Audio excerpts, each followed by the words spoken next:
નમસ્કાર વિદ્યાર્થી મિત્રો, આપ સૌનું સ્વાગત છે બાયોલોજી વિડીયો લેક્ચરમાં. દોસ્તો, આજે આપણે જે 12 સપ્ટેમ્બર 2021માં નીટનું પેપર લેવાનું તેના સોલ્યુશનની વાત કરીએ છીએ. તો બાયોલોજી વિભાગની અંદર બોટની અને ઝૂલોજી બંને પાર્ટ છે એને વ્યવસ્થિત સોલ્વ કરતા જઈએ. અને આ વખતે થોડીક પેટર્ન જુદી હતી. તમને ખબર કોવિડને લઈને કે એમાં 35 પ્રશ્ન કમ્પલસરી હતા બોટનીના, પછી 10 પ્રશ્ન છે એમાં 5 ઓપ્શન મળતા હતા, એટલે કુલ 15 ક્વેશ્ચન આવે અને એમાંથી 10 ટીક કરવાના. એવી રીતે ઝૂલોજીમાં 35 કમ્પલસરી અને બાકીના 15માંથી 10 છે એ એટેન્ડ કરવાના. તો એ પેપર સ્ટાઇલ મુજબ આપણે દરેક પ્રશ્નનું સોલ્યુશન કરીએ. તો સૌથી પહેલાં જુઓ, વનસ્પતિ શાસ્ત્રવાળો ભાગ છે. એમાં પહેલો પ્રશ્ન લિસ્ટ 1 અને 2 ને મેચ કરો. જીવરસ સંયોજન. જીવરસનું સંયોજન કરીને વિકસાવેલી જાત કઈ? તમને યાદ છે પોમેટો. ટમેટા અને બટેટાના જીવરસ યુગ્મનથી વિકસાવેલી જાત છે પોમેટો. પછી વનસ્પતિ સંવર્ધન. વનસ્પતિ પેશી સંવર્ધન શબ્દ છે. વનસ્પતિ પેશી સંવર્ધન. તો વનસ્પતિના કોઈ પણ કોષમાંથી સંપૂર્ણ છોડ બનવાની ક્ષમતા વનસ્પતિ કોષમાં રહેલી છે. આમ તો દરેક કોષની અંદર હોય છે, પણ વનસ્પતિમાં પ્રેક્ટિકલી સાબિત થયેલું છે, જેને આપણે ટોટીપોટેન્સી અથવા સંપૂર્ણ ક્ષમતા કહીએ છીએ. તો વનસ્પતિ પેશી સંવર્ધન તો કે સંપૂર્ણ ક્ષમતા. વર્ધનશીલ પેશી સંવર્ધન. વર્ધનશીલ પેશીથી યાદ કરીએ તો આપણે વનસ્પતિને કોઈ વિષાણુયુક્ત રોગ છે, વાયરસજન્ય રોગ છે, પણ એમાંથી પેશી સંવર્ધન દ્વારા રોગમુક્ત છોડ વિકસાવવો હોય તો એના વર્ધનશીલ પેશીનું સંવર્ધન કરી અને રોગમુક્ત છોડ વિકસાવી શકે. અને વર્ધનશીલ પેશી સંવર્ધન સામે વિષાણુ રહિત વનસ્પતિઓ. સૂક્ષ્મ પ્રવર્ધન. આમ તો વનસ્પતિ પેશી સંવર્ધનથી જે છોડ વિકસાવવામાં આવે બધા સૂક્ષ્મ પ્રવર્ધન જ કહેવાય. અને આવી વનસ્પતિ પેશી સંવર્ધનથી અથવા તો એના કોષથી એક સરખા ઘણા બધા છોડ આપણે વિકસાવી શકીએ. અને આ બધા છોડ સરખા છે, જનીનિક દ્રષ્ટિએ સરખા છે, એટલે એને સોમા ક્લોન્સ કહેવામાં આવે છે. દૈહિક કોષોનું ક્લોનિંગ કરી અને છોડ વિકસાવેલા છે, એટલે એને સોમા ક્લોન્સ કહેવાય. તો વનસ્પતિ પેશી સંવર્ધનથી જે છોડ વિકસાવીએ છીએ એ એક પ્રકારે સૂક્ષ્મ પ્રવર્ધન છે. અને એ સંવર્ધનની અંદર બધા દૈહિક કોષોનો ઉપયોગ કરવામાં આવ્યો છે, તો એ સોમા ક્લોનસ જાત કહેવાય, કારણ કે જનીનિક દ્રષ્ટિએ સમાન જાતો છે. તો આ રીતે મેચ થતો હોય એ જવાબ આવશે. જુઓ, એ સામે 2 આવતું હોય અને બી સામે 1 આવતું હોય એવું ગોતો આપણે. એ સામે 2, બી સામે 1, સી સામે 4 અને ડી સામે 3, એટલે જવાબ આવશે 2. ત્યાર પછી તો બીજો પ્રશ્ન છે, સમીકરણમાં જીપીપી માઇનસ આર બરાબર એનપીપીમાં આર દર્શાવે છે. હવે અહીંયા આપણને ખબર છે GPP gross primary productivity minus R respiration શ્વસન દરમિયાન જે ખર્ચાય છે તે, અને એનપીપી એટલે નેટ પ્રાઇમરી પ્રોડક્ટિવિટી. અહીંયા જે કુલ પ્રાથમિક ઉત્પાદકતા છે અને અહીંયા નેટ વાસ્તવિક પ્રાથમિક ઉત્પાદકતા છે. તો કુલ પ્રાથમિક ઉત્પાદકતામાંથી શ્વસન દરમિયાન જે ખર્ચ થાય છે, શ્વસન દરમિયાન જે વપરાય જાય અને પછી જે વધે એ આવે. તો આર શું દર્શાવે છે? શ્વસન દરમિયાન થતો ક્ષય દર્શાવે છે, એટલે જવાબ 4 આવશે. જો 103 નીચે પૈકી કયા વનસ્પતિના દ્વિતીય ચયાપચયકો નથી? દ્વિતીય ચયાપચયકો કે કોષની અંદર સર્જાતા એવા દ્રવ્યો કે જે કોષની વૃદ્ધિ અને પ્રજનન ક્રિયા સાથે સીધા સંકળાયેલા નથી, પરંતુ આ કાર્બનિક દ્રવ્યો કોષમાં સંગ્રહિત થાય છે, એ દ્વિતીય ચયાપચયકો છે. મોટે ભાગે વનસ્પતિની અંદર આ દ્વિતીય ચયાપચયકો જોવા મળે. પ્રાથમિક ચયાપચયકો એવા ઘટકો છે કે જે કોષની પ્રક્રિયા સાથે એના ચયાપચય, વૃદ્ધિ અને પ્રજનન જેવી ક્રિયાઓ સાથે સંકળાયેલા છે. તો આમાં દ્વિતીય ચયાપચયકો નથી, તો એની અંદર એમિનો એસિડ અને ગ્લુકોઝ. એમિનો એસિડ અને ગ્લુકોઝ એની ચયાપચય ક્રિયા સાથે સંકળાયેલા અને વૃદ્ધિ અને એની રૂટીન પ્રક્રિયાઓ સાથે સંકળાયેલા છે, એટલે આ પ્રાથમિક ચયાપચયકો છે. મોર્ફિન, કોડિન એ દ્વિતીય ચયાપચયકો આલ્કલોઇડ પ્રકારના છે. વિનબ્લાસ્ટિન, કર્ક્યુમિન ઔષધીય છે. રબર, ગમ એ પણ દ્વિતીય ચયાપચયકો છે. ત્યાર પછી 104 આપણે જોઈએ તો કોઈ એક વસ્તીમાં જે ઘટકને લીધે સ્થાપક અસર અથવા તો ફાઉન્ડર અસર થાય છે તે પ્રાકૃતિક પસંદગી, જનીનિક પુનઃસંયોજન, વિકૃતિ અથવા જનીનિક વિચલન. તો જનીનિક વિચલન આવશે અહીંયા. જનીનિક વિચલન. આમ તો આ સ્થાપક અસર એટલે એક વસ્તીમાંથી સભ્યો છે બીજે જાય અને ત્યાં વસવાટ કરે છે, તો એ સ્થળાંતરણને કારણે એક ફાઉન્ડર ઇફેક્ટ થાય, અથવા તો જ્યાં વસ્તી છે એમાંથી કેટલાક દૂર થાય છે અને જે છે એમાંથી નવી વસ્તીનું નિર્માણ થાય, તો પણ એ ફાઉન્ડર ઇફેક્ટ છે. મૂળ વસ્તીના સભ્યો છે પણ જનીનિક વિચલન, કેટલાક સભ્યો દૂર થયા અને છે એમાંથી એક નવી વસ્તીનું નિર્માણ થયું, તો જનીનિક વિચલન અને જનીન સ્થળાંતરણ આ બે બાબત એના માટે જવાબદાર છે સ્થાપક અસર માટે. તો એમાં આપણને ઓપ્શન છે અત્યારે 4 માંથી જનીનિક વિચલન છે યોગ્ય છે. ત્યાર પછી પ્રતિજીવનને આમાં દર્શાવે છે. પ્રતિજીવન આ તો આપણને ખબર છે, જ્યારે ધન અને ધન હોય તો બંને સહજીવનમાં બંનેને ફાયદો થતો હોય એવું મ્યુચ્યુઅલિઝમ, તો બેયને ફાયદો થાય છે, એકને ફાયદો થાય ને એકને નુકસાન થાય. આ પરભક્ષણ હોઈ શકે, બેયને નુકસાન થાય, એ પરસ્પરતા હોઈ શકે.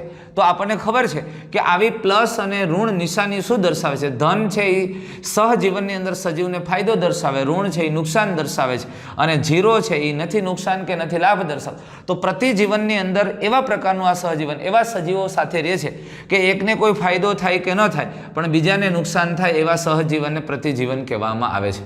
તો એક જાતિને લાભ કે નુકસાન કાંઈ નથી પણ બીજી જાતિને નુકસાન છે એવું, એટલે જવાબ એ આવશે. હવે જો 106 આવૃત બીજધારીમાં પુખ્ત ભ્રૂણપુટ હોય છે. હવે પુખ્ત ભ્રૂણપુટમાં કેવી રચના હોય છે એની વાત કરી છે આપણને. અને ભ્રૂણપુટ તો આપણને ખબર છે, આ અંડક અને અંડકની અંદર ભ્રૂણપુટ, અને આ જે ભ્રૂણપુટ છે એની અંદર તમને ખબર છે કે જે મહાબીજાણુ છે એ મહાબીજાણુનું વિભાજન થઈ 3 વખત સંભાજન થઈને 8 કોષ કેન્દ્ર સર્જાણ. 8 કોષ કેન્દ્રમાંથી 3 કોષ કેન્દ્ર ઉપર તરફ ગોઠવાય અને અહીંયા જે કોષ બને છે એને આપણે પ્રતિધ્રુવ કોષ કહીએ છીએ. 3 કોષ કેન્દ્ર છે એ 3 કોષ કેન્દ્ર અહીંયા અંડ પ્રસાધનની રચના કરે છે, જેની અંદર આ 2 સહાયક કોષ અને 1 અંડકોષ, અને 2 કોષ કેન્દ્ર છે એ વચ્ચે આવેલા હોય જેને આપણે દ્વિતીય કોષ કેન્દ્ર કહીએ છીએ. હા, એ બે ભેગા થઈ જાય છે પછી, પણ આમ તમે જુઓ ભ્રૂણપુટની અંદર એટલે કે માદા જન્યુજનકની અંદર કુલ કોષ કેન્દ્ર 8 થશે. આ 1 2 3 4 5 6 7 અને 8, 8 કોષ કેન્દ્ર અને 7 કોષ થશે. કોષ કેવી રીતે 7? 3 પ્રતિધ્રુવ કોષ, 3 અંડ પ્રસાધનના જેમાં 2 સહાયક કોષ અને 1 અંડકોષ, અને વચ્ચેનો એક મધ્યવાળો ભાગ રહ્યો તે 1 કોષ એ, એટલે 7 કોષ અને 8 કોષ કેન્દ્ર. તો અહીંયા આપણે ગોતીએ એવું 8 કોષ કેન્દ્ર અને 7 કોષ, 8 કોષ કેન્દ્રીય અને 7 કોષયુક્ત રચના, એટલે જવાબ 1 થશે. ત્યાર પછી આપણે જોઈએ 107 ની અંદર તો પુનઃ સંયોજિત ડીએનએ ટેકનોલોજીની શુદ્ધિકરણની પ્રક્રિયા દરમિયાન એકદમ ઠંડુ ઇથેનોલ ઉમેરવાથી આ છૂટા પાડી શકાય. જો આ ડીએનએ છે, ડીએનએને આપણે જુદું કર્યું અને છેલ્લે ડીએનએને અલગ કરવા માટે એમાં ઠંડુ ઇથેનોલ નાખીએ એટલે અવક્ષેપીકરણ થઈ જાય, તાંતણા જેવી રચનામાં રૂપાંતરિત થઈ જાય. પછી ગ્લાસ રોડ એ ટેસ્ટ ટ્યુબની અંદર નાખી એમ ફેરવીને આપણે એ ડીએનએને બહાર કાઢી શકીએ છીએ, અને એટલે એમાં જવાબ આવશે ડીએનએ. ત્યાર પછી આપણે વાત કરીએ 108ની અંદર કુડમલી અથવા તો ગેમાકપ આમાં હાજર હોય છે. આપણને ખબર દ્વિઅંગી વનસ્પતિ લીવરવર્ટ્સ જેવી વનસ્પતિ છે કે જેની અંદર આ કુડમલી એટલે કે અલિંગી પ્રજનન દર્શાવતી કલિકાઓ હાજર હોય, એટલે કેટલાક લીવરવર્ટ્સ આવશે જવાબ. ત્યાર પછી વાત કરીએ તો નીચે પૈકી અર્ધીકરણના કયા તબક્કામાં સેન્ટ્રોમિયરનું વિભાજન થાય છે? અર્ધીકરણના કયા તબક્કામાં સેન્ટ્રોમિયરનું વિભાજન થાય? હવે સેન્ટ્રોમિયર વિભાજન થાય તમે સમજી લ્યો કે અર્ધીકરણની પ્રક્રિયા છે તો એમાં અર્ધીકરણ 1 અને અર્ધીકરણ 2 થાય. 2 તબક્કામાં થાય અર્ધીકરણની પ્રક્રિયા, અર્ધીકરણ 1 અને અર્ધીકરણ 2. તો અર્ધીકરણ 1 ની ભાજનાવસ્થા તમે વિચારો તો અર્ધીકરણ 1 ની ભાજનાવસ્થામાં રંગસૂત્રો સામસામે જોડમાં ગોઠવાયેલ હોય, યાદ કરો ભાજનાવસ્થામાં. અને અર્ધીકરણની ભાજનોત્તર અવસ્થા 1માં આ જોડમાં રહેલા રંગસૂત્રો પરસ્પર વિરુદ્ધ ધ્રુવો તરફ જાય, આ બાજુ ખસે ને આ બાજુ ખસે. એટલે અર્ધીકરણ 1માં ક્યાંય સેન્ટ્રોમિયરનું વિભાજન થતું નથી, પણ અર્ધીકરણ 2 અને તેની ભાજનાવસ્થા તમે વિચારો તો એની ભાજનાવસ્થામાં કોષના મધ્યમાં રંગસૂત્રો ગોઠવાય, અને એની ભાજનોત્તરાવસ્થાની અંદર આ જે રંગસૂત્ર સેન્ટ્રોમિયરના ભાગેથી જુદું પડે, આ આમ ખેંચાય ને આ આમ ખેંચાય, એટલે આ એકલ સૂત્ર સાથે આ બાજુ જાય અને આ એક ભાગ આમ જાય. તો સેન્ટ્રોમિયરના ભાગ ભાજનોત્તરાવસ્થા 2માં થાય લ્યો, એટલે અહીંયા જવાબ એવો ગોતો ભાજનોત્તરાવસ્થા 2, એટલે જવાબ આવશે 3. ત્યાર પછી આપણે જોઈએ તો લિસ્ટ 1 અને લિસ્ટ 2 ના જોડકા ગોઠવો. એની અંદર લિસ્ટ 1માં કીધું છે હવાદાર છિદ્રો, ત્વક્ષીય એધા, દ્વિતીય બાહ્યક અને ત્વક્ષા એ સામે કોની સાથે સેટ થશે જુઓ. તો જેમાં એક પછી એક દરેક સરખાવતા જાઓ, મેચ કરતા જાઓ, તો આપણે એમ કહીએ કે હવાદાર છિદ્રો વાયુની આપલે સાથે સંકળાયેલા છે. ત્વચીય એધા, ત્વક્ષીય એધા અને ત્વક્ષેધા કહેવાય. દ્વિતીય બાહ્યક ઉપત્વક્ષા તરીકે અને ત્વક્ષા સુબેરીન યુક્ત કોષો, તો આવી રીતે જવાબ જે સેટ થતો હોય જુઓ, હવાદાર છિદ્રો જે વાયુની આપલે કરે છે, દ્વિતીય વૃદ્ધિ પછી આ હવાદાર છિદ્રો જોવા મળે છે ત્વક્ષેધા બની ગયા પછી. તો એમાં એક સામે 3 આવતું હોય એવું ગોતો. પછી ત્વક્ષીય એધા સામે એક ત્વક્ષેધા, દ્વિતીય બાહ્યક ઉપત્વક્ષા તરીકે ઓળખાય. અને ત્વક્ષા એ સુબેરીની જમાવટ યુક્ત કોષો છે. અને બાહ્ય તરસ્તરના ત્વક્ષેધાના આ ત્વક્ષેધા છે, ત્વક્ષેધાને કારણે જે બહારની તરફ કોષો સર્જાય છે અને આ બહારની તરફના કોષો છે એની ઘણી વખત ખૂબ જ મૃત અને સુબેરીની યુક્ત જાડી કોષ દિવાલવાળા અને મૃત કોષો બની અને આવી અરીય રીતે ગોઠવણ કરે છે. અને ત્યાં જ આપણને ખબર છે આવા હવાદાર છિદ્રોની રચના થાય છે. તો આવો જવાબ એ સામે 3, બી સામે 1 અને સી સામે 4 એવો જવાબ છે 2 લ્યો. ત્યાર પછી 111ની વાત કરીએ. પર્યાવરણ કે જીવનના તબક્કાઓમાં પ્રતિસાદ રૂપે વનસ્પતિઓ વિવિધ પરિપથોને અનુસરી વિવિધ પ્રકારની સંરચના બનાવે છે. આ ક્ષમતાને કહેવાય. હવે પર્યાવરણ કે જીવનના તબક્કાઓમાં પ્રતિસાદ રૂપે, પર્યાવરણના પ્રતિસાદ રૂપે વનસ્પતિના વિવિધ પરિપથોને અનુસરી અને જુદી જુદી સંરચનાઓ બને છે. તમે યાદ કરો આપણા 11મા ધોરણનું 15મું ચેપ્ટર. તો વનસ્પતિએ આવી બાબતો સામે ટકવા માટે એમાં થોડી ભિન્નતાઓ સર્જે છે જેને પ્લાસ્ટિસિટી આપણે કહીએ છીએ, સુઘટ્યતા. યાદ કરો કોથમીરનું જ્યારે ઉગે છે સૌથી નાના હોય ત્યારે પર્ણ અને પરિપક્વ થાય ત્યારે પર્ણોમાં કંઈક ભિન્નતાઓ છે. એવી જ રીતે કપાસ ઉગે ત્યારે નાનું એનું ગોળાકાર પર્ણ હોય, આવું આપણને ગોળાકાર પર્ણ જોવા મળે કપાસનું. પણ એ જ પર્ણ છે, એ જ પર્ણ પરિપક્વ થતા અથવા તો છોડ મોટો થાય ત્યાર પછીનું એ પર્ણ તમે જુઓ તો તમને એ પર્ણ કંઈક આવું જોવા મળે છે. આવું પર્ણ થઈ જાય છે. તો એ સામાન્ય રીતે પવનની ગતિઓ કે એની સામે ટકવા માટે, એ પર્યાવરણીય પરિસ્થિતિનો બદલાવ સામે ટકવા માટેની આ એક વ્યવસ્થા છે. જુદા જુદા પરિપથોને અનુસરીને એમાં ભિન્નતાઓ સર્જાય છે જેને પ્લાસ્ટિસિટી અથવા સુઘટ્યતા કહેવામાં આવે છે. પરાગનયન દરમિયાન જ્યારે એક વનસ્પતિના પરાગાશયમાંથી પરાગરજ અન્ય વનસ્પતિના પરાગાસન પર સ્થાપિત થાય અને આમ પરાગાસન પર જનીનિક ભિન્નતા ધરાવતી એક વનસ્પતિની પરાગરજ અન્ય વનસ્પતિના પરાગાસન પર સ્થાપિત થાય, જનીનિક ભિન્નતા છે તો એને પરવશ જેનોગેમી કહેવાય લ્યો. બહુ સરળ અને સિમ્પલ વાત છે. અને ત્યાર પછી 113મો, નીચે પૈકી વનસ્પતિઓમાં કઈ એક સદની છે? એક સદની છે એટલે એ દ્વિલિંગી વનસ્પતિ છે. એક જ છોડ ઉપર નર અને માદા બંને પુષ્પો છે અથવા તો દ્વિલિંગી પુષ્પ છે. તો આવી એક સદની. કરેકા પપૈયા છે એ એકલિંગી છે એટલે દ્વિસદની વનસ્પતિ થાય. આપણને એક સદની પૂછ્યું છે. માર્કેન્સિયા પોલિમોર્ફા દ્વિઅંગી વનસ્પતિ, આપણી ટેક્સ્ટબુકમાં આકૃતિ આપી છે જુઓ. એની અંદર નરજન્યુધાની વાળો ભાગ અને માદાજન્યુધાની ધરાવતો ભાગ છે જુદા જુદા છોડ ઉપર છે એટલે એ પણ એકલિંગી વનસ્પતિ થાય અને એટલે દ્વિસદની થાય. કારા લીલ એની અંદર પૂજન્યુધાની અને માદાજન્યુધાની એક જ ભાગમાં આવેલી છે, એક જ છોડમાં, અને એટલે એ એક સદની થાય અને દ્વિલિંગી વનસ્પતિ. અને સાયકસ પણ એકલિંગી છે એટલે જવાબ આવશે 2 કારા.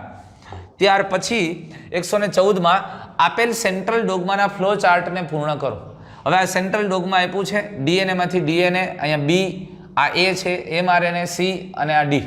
ABCD આપણે કહેવાના છે. એ સ્વયંજનન છે, બી છે એ પ્રત્યાંકન છે, સી છે એ ટ્રાન્સલેશન એટલે કે ભાષાંતરણ છે અને ડી છે એ પ્રોટીન છે. તો એવું જોવું જોઈએ સ્વયંજનન, પ્રત્યાંકન, ભાષાંતર અને પ્રોટીન. જવાબ આવશે 3. 115ની અંદર લિસ્ટ 1 અને 2 ને સરખાવવાનું છે. ક્રિસ્ટી કણાભસૂત્રના અંતર્વલનમાં જોવા મળે. થાઇલેકોઇડની આપણે વાત કરીએ તો રંજક કણોના સ્ટ્રોમામાં આવેલી ચપટી પટલમય કોથળીઓ, બરોબર છે. રંજક કણ તરીકે અહીંયા કોને લેશું આપણે? હરિતકણ. સેન્ટ્રોમિયર રંગસૂત્રમાં આવેલ પ્રાથમિક ખાંચ.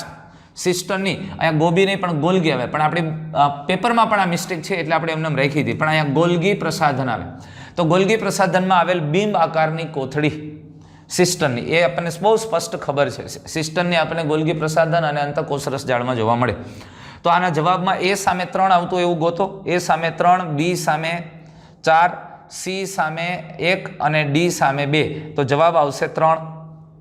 ત્યાર પછી 116માં વનસ્પતિ કોષોમાં વિકૃતિ આનાથી ઉત્પન્ન કરાય છે. ત્યાર પછી 116માં વનસ્પતિ કોષમાં વિકૃતિ આનાથી ઉત્પન્ન કરાય છે. તો વનસ્પતિ છોડમાં વિકૃતિ પ્રેરવામાં આવે. ખાસ કરીને ઘઉં જેવી વનસ્પતિ છે એમાં વામન જાતો જે વિકસાવી ઘઉં અને ચોખાની, એ વિકૃતિ પ્રેરીને એમાં ગામા કિરણોનો ઉપયોગ કરીને વિકૃતિ પ્રેરવામાં આવે છે. અને 117ની અંદર જોઈએ તો નીચે પૈકી કયું વિધાન સાચું નથી? દરિયાઈ જૈવભારનો પિરામિડ સામાન્યતઃ અધોવર્તી હોય છે, આ સાચી વાત છે, અને એ ઉલટો જોવા મળે. દરિયાઈ જૈવભારનો પિરામિડ, દરિયાઈ જૈવ પિરામિડનો સામાન્ય રીતે સીધો હોય. જો આ સાચું હોય તો આ ખોટું હોય, કારણ કે અહીંયા અધોવર્તી છે, ઉલટો એ સાચું છે, તો સીધો હોય ખોટું પડે.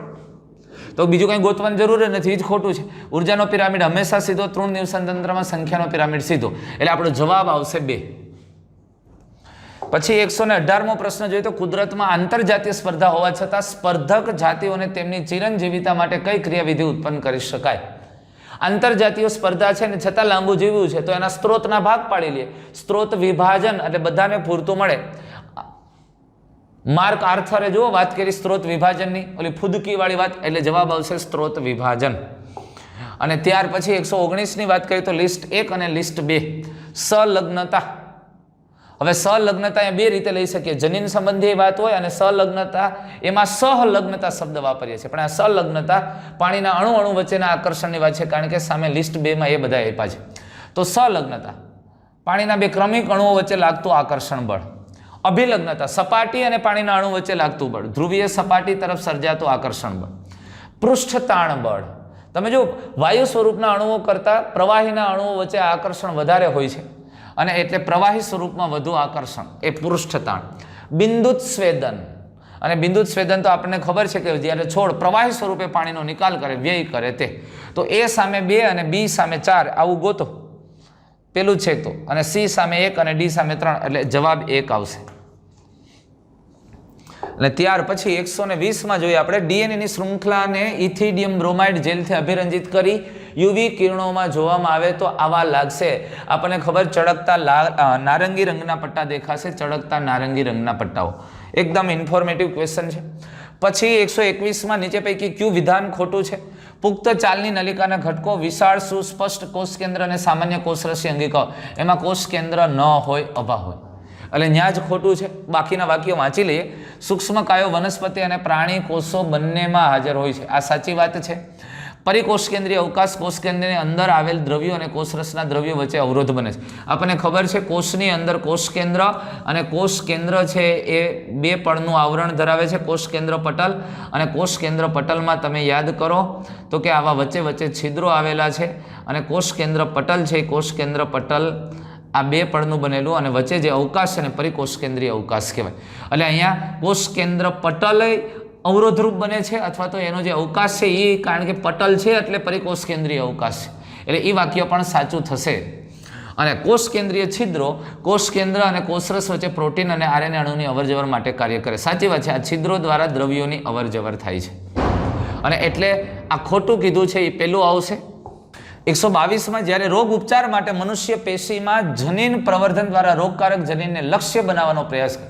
ઉપચાર માટેની વાત કરી દીધી છે, ઉપચાર હોય એટલે થેરાપી જ આવે, તમે સમજી લો. તો જનીન દ્વારા ઉપચાર કરીએ છીએ તો એને જીન થેરાપી કહેવામાં આવે છે. અને જૈવ તસ્કરી તો આપણને ખબર છે, જ્યારે કોઈ બીજા દેશો દ્વારા અથવા બહુરાષ્ટ્રીય કંપની દ્વારા આપણી જે જૈવિક સંપત્તિ છે અને એની આપણી પરંપરાગત કેટલીક લાક્ષણિકતાઓ અથવા તો એનો ઉપયોગ કરવાની ક્ષમતાઓ છે એનો ઉપયોગ કરી અને આધુનિક રીતે એને જુદા સ્વરૂપે રજૂ કરે છે, તો એ જૈવ તસ્કરી છે. આણ્વિક નિદાન, અણુ સ્તરે જે ઉપયોગ કરી અને નિદાન કરવામાં આવે છે તે.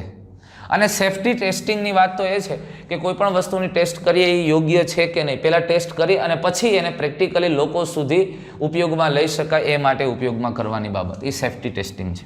કોલમ 1 અને 2ની વાત કરીએ છીએ. કોલમ 1 સક્રિય વિભાજન ક્ષમતા ધરાવતો કોષ, સક્રિય રીતે વિભાજન પામતો એવો કોષ વર્ધનશીલ પેશીનો કોષ હોય. પેશી જેના દરેક કોષની રચના અને કાર્યમાં એક સરખા છે, સરળ પેશી.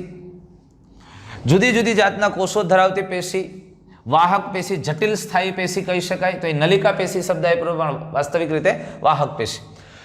સાંકડો અવકાશ અને અતિશય સ્થુલિત દિવાલ ધરાવતા મૃત કોષો, દ્રઢોતક પેશીની અંદર અષ્ઠી કોષો.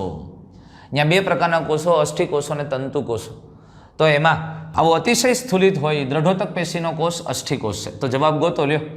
એ સામે 2 આવશે, બી સામે 1 આવશે. આ નહીં આવે.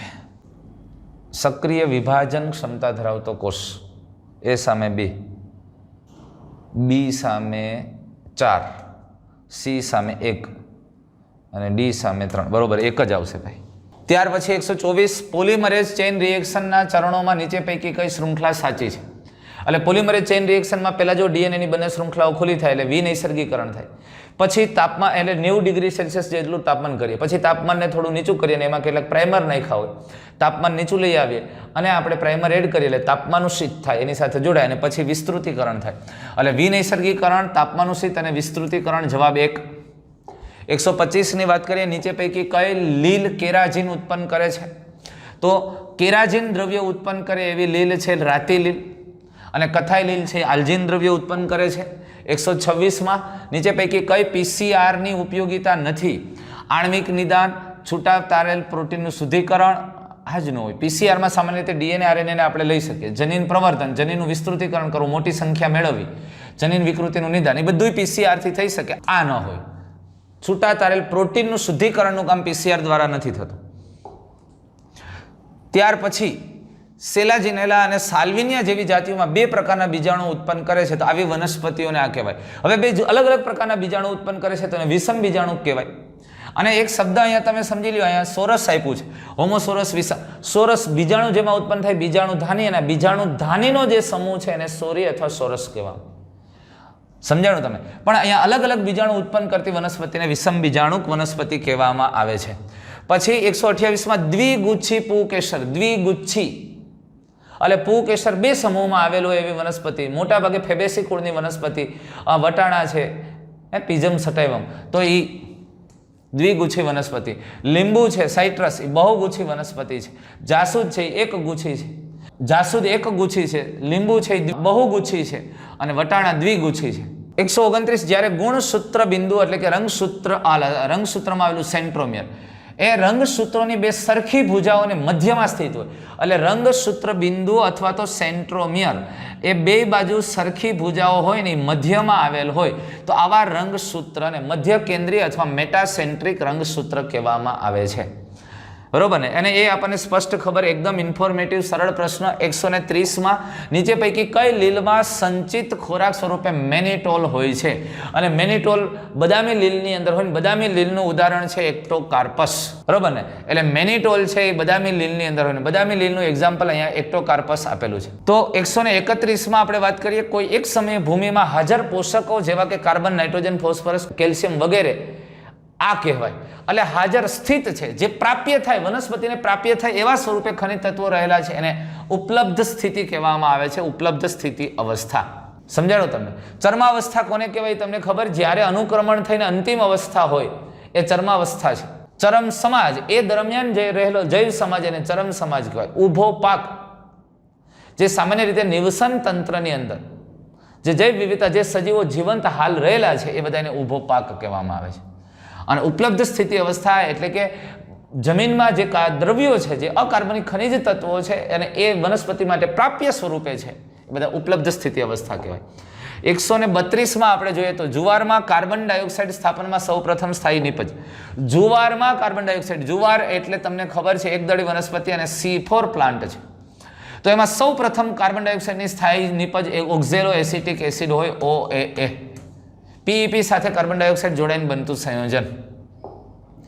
ત્યાર પછી 133 આપણે વાત કરીએ તો વનસ્પતિમાં પ્રકાશ અવધિ દરમિયાન પ્રકાશની અનુભૂતિનું સ્થાન. પ્રકાશ અવધિની અસર ભલે પુષ્પ સર્જન ઉપર થતી હોય, પણ એ પ્રકાશની અનુભૂતિ ક્યાં થાય તો કે એમાં રહેલા પર્ણો પર થાય છે, એટલે પર્ણ આવશે જવાબ. ત્યાર પછી 134 વાત કરીએ, કોઈ એક કૃષિ ક્ષેત્રમાં નિંદામણ દૂર કરવા આ વનસ્પતિ અંતઃસ્ત્રાવ વપરાય. નિંદામણ દૂર કરવા માટે વપરાતો અંતઃસ્ત્રાવ ઇન્ડોલ એસિટિક એસિડ કે નેપ્થેલિન એસિટિક એસિડ, 2,4-D કે IBA, આ બધા ઓક્સિન છે. Indole butyric acid, two four dichlorophenoxy acid. તો યાદ કરો, 2,4-ડાયક્લોરોફિનોક્સી એસિટિક એસિડ છે એ નિંદામણ નાશક અંતઃસ્ત્રાવ તરીકે ઉપયોગમાં લઈ શકાય છે. નિંદામણ નાશક તરીકે આનો ઉપયોગ થઈ શકે છે. 135 જે આકૃતિ દ્વારા પિતૃઓ દ્વારા ઉત્પન્ન થતા જન્યુઓ ફલિતાંડનું નિર્માણ F1 F2 સંતતિના છોડને સમજી શકાય છે એવી આકૃતિ અથવા એવો ચાર્ટ પ્યુનેટ સ્ક્વેર. અત્યારે આપણે બધા સ્ક્વેર આપ્યા છે, એમાંથી ક્યુ સ્ક્વેર આવે, પ્યુનેટ સ્ક્વેર છે, એનો ઉપયોગ થાય છે. 136 વિભાગ બી, જો એ પૂરો થઈ ગયો. એમાં વિભાગ બી, એમાં વનસ્પતિ શાસ્ત્ર 5 ઓપ્શન વધારાના મળશે. કુલ 15 પ્રશ્નો છે, 10 ટીક કરવાના છે, પણ આપણે 15 જોઈએ છે. અહીંયા ચર ઘાતાંકી વૃદ્ધિ સમીકરણ આપેલું છે nt બરાબર n0 into e raise to rt માં e. અરે બધાને ખબર હોય, તમે ફિઝિક્સમાં ભણો છો, આ લઘુ ગુણકનો આધાર છે, પ્રાકૃતિક લઘુ ગુણકનો આધાર, એટલે જવાબ આવશે c. ત્યાર પછી કોલમ 1 અને કોલમ 2 સાથે જોડો.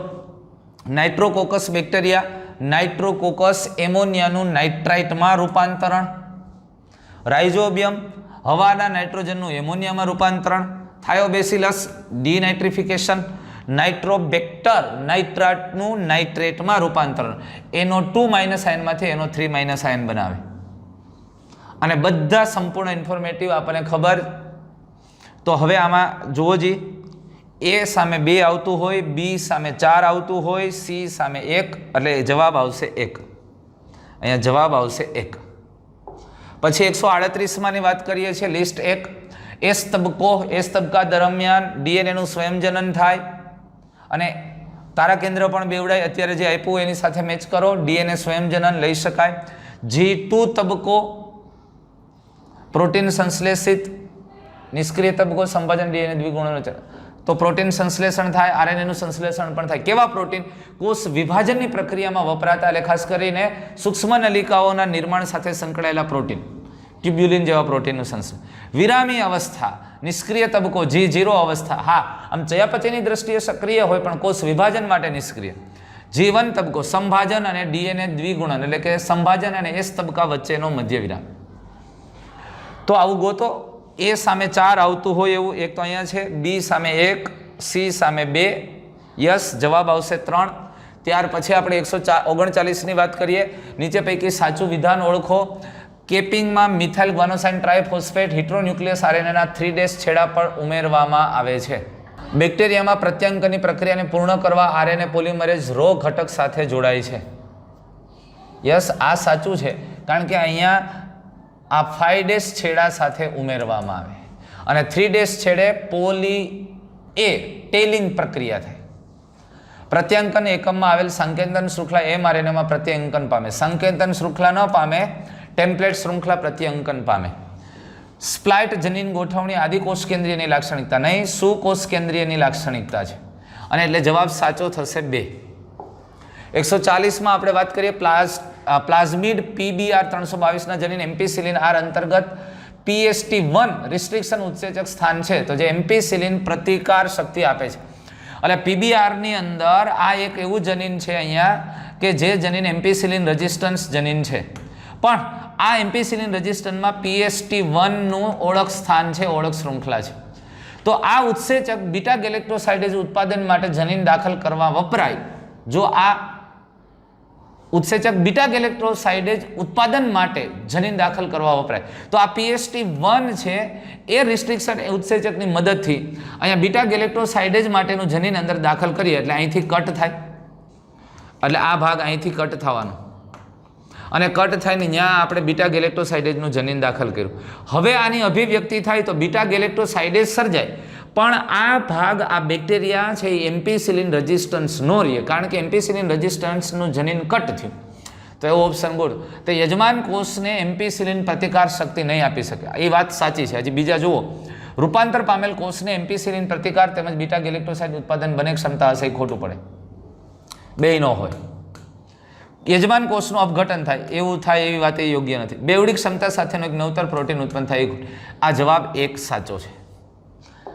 તો હવે 141 ડીએનએ ફિંગરપ્રિન્ટમાં ડીએનએ શૃંખલાના કેટલાક વિશિષ્ટ પ્રદેશો વચ્ચેનો તફાવત ઓળખવામાં આવે છે, જેમને કહેવાય.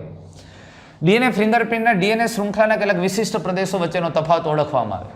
હવે ડીએનએ શૃંખલા તમને આપી દીધું છે યાર, અને એની વચ્ચેનો તફાવત છે એટલે અહીંયા આવશે પુનરાવર્તિત ડીએનએ.